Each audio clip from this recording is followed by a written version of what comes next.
Starting with Mogadishu, Ethiopian police have detained 200 people in connection with violence on the outskirts of the capital on Saturday that left 23 dead.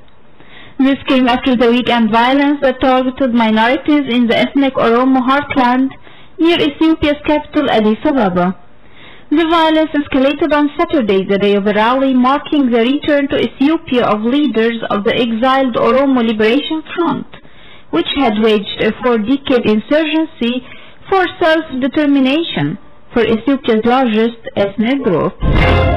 Onto the Brexit profile, British Prime Minister Theresa May has warned opponents of her blueprint for Brexit that rejecting it means crashing out of the European Union without a deal, an outcome that International Monetary Fund said on Monday would have very large economic costs.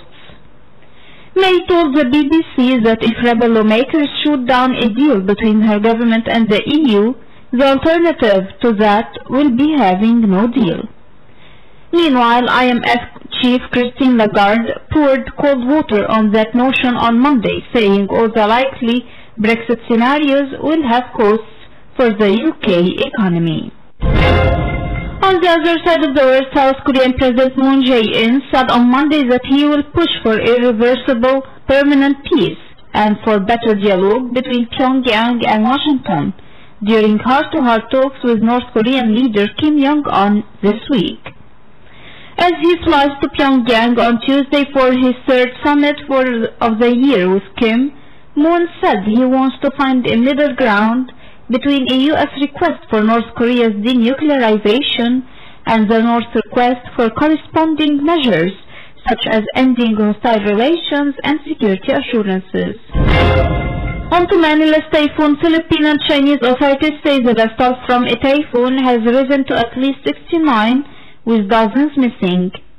Mangkhut weakened to a tropical storm on Monday morning as it moved deeper into southern China, where rain and strong winds were expected to continue through Tuesday.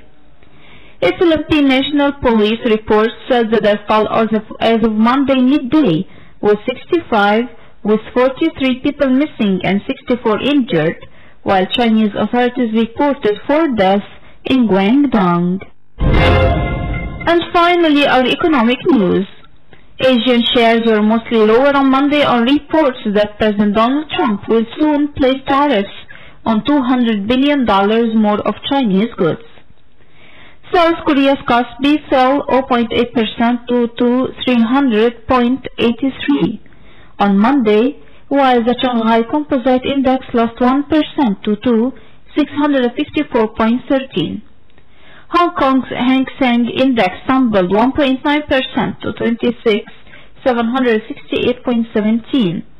But Australia's S&P ASX 200 rose 0.3% to 6,183.30. Meanwhile, on Saturday, the Wall Street Journal reported that Trump was going ahead with plans to impose new tariffs on about $200 billion of Chinese imports.